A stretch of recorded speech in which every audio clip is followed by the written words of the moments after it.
Всем привет! Вы на канале Dasha Models, и сегодня мы будем строить лего. И не просто лего, а военную технику. И в данном случае я буду строить ЗСУ-шилку, а также в наборе у этой фирмы есть и зелки, и КАМАЗы, и другая разнообразная военная техника. Так что поехали! Итак, передо мной довольно интересная коробка от Armor Store. И это лего-совместимый набор ЗСУ-шилка. И эта фирма специализируется на довольно реалистичных моделях современной боевой техники и не только. Armor Store – это российская фирма, она зарегистрирована в Москве, где находится адрес производства, не указано. Но будем надеяться, что тоже в России, хотя не точно. У этой фирмы есть реалистичные наборы зелка, КАМАЗа и БТРа. Так что, мне кажется, это довольно интересно.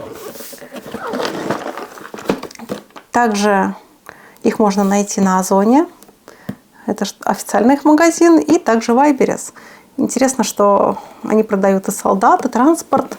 Также есть серия сталкеров, зомби, метро, ну и прочие мирные жители. Так что давайте смотреть, что внутри коробочки. Ну а купить все необходимое для моделизма, будь то наборы для сборки, краски, инструменты, вы можете в магазине «Модельная лавка». Там регулярно появляются новинки от Звезды, от АВД, от других мировых производителей. Для первого заказа действует промокод, который вы видите на экране. Он дает вам скидку в 500 рублей. Но если вы бывалый пользователь лавки, то есть промокод Dasha, и он дает вам скидку в 10%. Так что ссылка на магазин в описании. Переходи, там и все действующие промокоды. Поехали! А в коробке детали в пакетах, соответственно, серого цвета, как пластик у шилки. И инструкция. И она довольно понятная. Так что давайте приступать к сборке.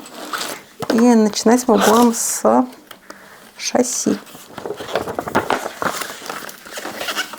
Ищем соответствующие детали.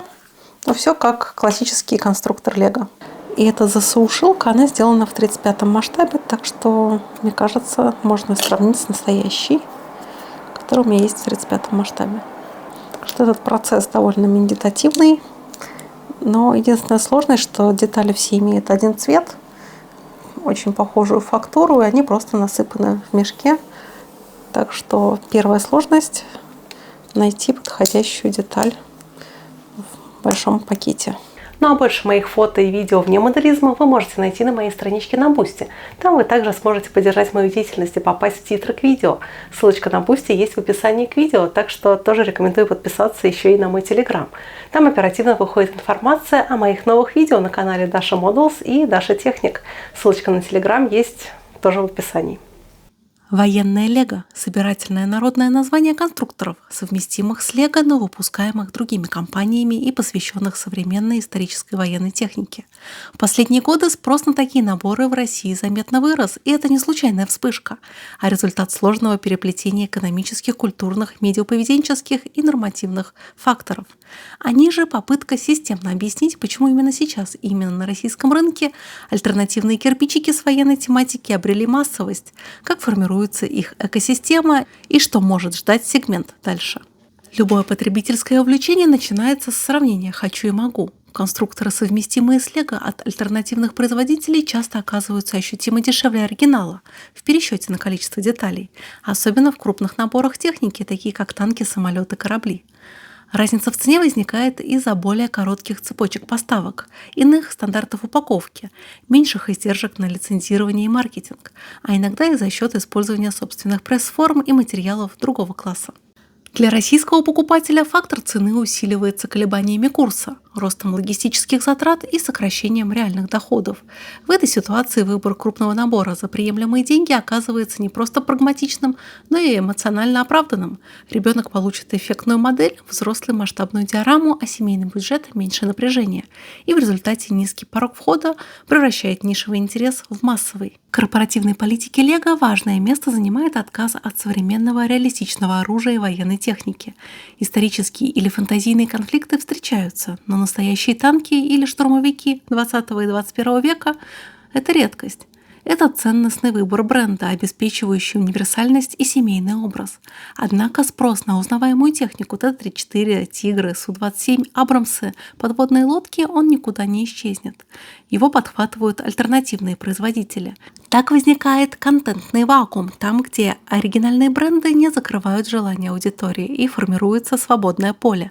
И в это поле приходит множество игроков, от крупных современных брендов до небольших студий кастом-печати, выпускающих уникальные фигурки, обвесы и принты под конкретные подразделения или эпохи. Для российского рынка, где интерес к военной технике традиционно высок, такая доступность точного контента становится сильным драйвером. Бум маркетплейсов, такие как Озон, Вайберис и другие, преобразил потребительскую логику. Искать нужно не в офлайн-витрине, а в поисковой строке. Наборы совместимых конструкторов легко продаются мелкими партиями. Алгоритмы рекомендаций подсвечивают похожие товары, собирая пользователя в воронку тематики. Параллельно растет и роль параллельного импорта и мелкого предпринимательства. Небольшие продавцы завозят редкие линейки, формируют витрину по вкусу и оперативно реагируют на тренды. Итог – мгновенная видимость ассортимента, постоянные акции и длинный хвост предложений, от бюджетных комплектов до коллекционных серий с премиальными принтами. Для покупателя барьеры почти исчезают. Доставка на завтра, отзывы с фотографиями, детали в наличии. Для производителей это прямой канал к нишевым сообществам без затрат на традиционную розницу. Стереотип о плохом качестве альтернатив давно требует пересмотра. За последние годы многие бренды прошли путь от грубого копирования до собственной инженерии. Точная подгонка, матовые или глянцевые пластики без облоя, печать вместо наклеек, новые типы деталей для брони и вооружения, траки гусениц с хорошей посадкой. Появились наборы и с продуманной механикой, поворот башни, амортизация трансмиссии и световые блоки. Одновременно выросла культура инструкций, четкие схемы, пошаговые пакеты, цифровые мануалы. Это снижает боль сборки и приближает опыт к уровню, которого ждет изысканный покупатель. И если раньше альтернатива воспринималась как компромисс, то теперь все чаще как другой стиль продукта, более агрессивная детализация, более смелые темы и нестандартные масштабы. YouTube, ВКонтакте, Телеграм-каналы и короткие видео создали медиаполе, где визуальная эффектность танка или самолета автоматически набирает просмотры. Обзоры наборов, сравнение брендов, битвы моделей, покадровые сборки и стоп-моушен боевики превращают покупку в историю, а коробку в контент. Важную роль играют и локальные лидеры мнений, которые тестируют посадку деталей и качество пластика, рассказывают об исторической достоверности. У аудитории формируется насмотренность. Она понимает, где условность уместна, а где важна точная геометрия, чем отличаются масштабы, какие бренды лучше справляются с авиацией, а какие с бронетехникой. Чем больше насмотренность, тем быстрее растет уверенность в покупке альтернативы, особенно если не потому, что дешевле. Парадокс в том, что военная тема не обязательно про войну как таковую. Для многих семей это способ разговаривать об истории, технике и инженерии. Сборка Т-34 – это повод обсудить устройство опорных катков, компоновку башни, истребителя, аэродинамику, вооружение, радиосвязь. А в школьных проектах диорамы из современных конструкторов становятся понятными и наглядными инструментами. К технике можно прикоснуться руками. Конструктор – это еще и про моторику, терпение и планирование. Военные сюжеты добавляют к этому дисциплину сценария, передвижение колонны, оборона моста, снабжение, эвакуация. Ребенок учится мыслить системно, видеть связь между формой и функцией, а иногда впервые сталкивается с понятием масштаба и пропорции. У альтернативного военного лего есть психологический бонус. Оно разрешает тему, которую официальный бренд оставил в стороне. Это создает у покупателя чувство обнаруженной справедливости. Раз уж там нельзя, значит здесь можно. Для подростков и взрослых фанатов добавляется аспект идентичности. Собрать свою армию, воссоздать свой полк, сделать диораму конкретной операции. Коллекционирование фигурок и аксессуаров превращается в отдельный вид творчества. Появляются мини-армии, особые нашивки, кастомные головные уборы, принты на щитках и снаряжении, то, что спустя время образует уникальную витрину. Эта витрина – социальный капитал в сообществах, фотографии, наборов, участия в конкурсах, а также обмен редкостями. Российский рынок исторического моделизма и настольных военных игр давно сформирован.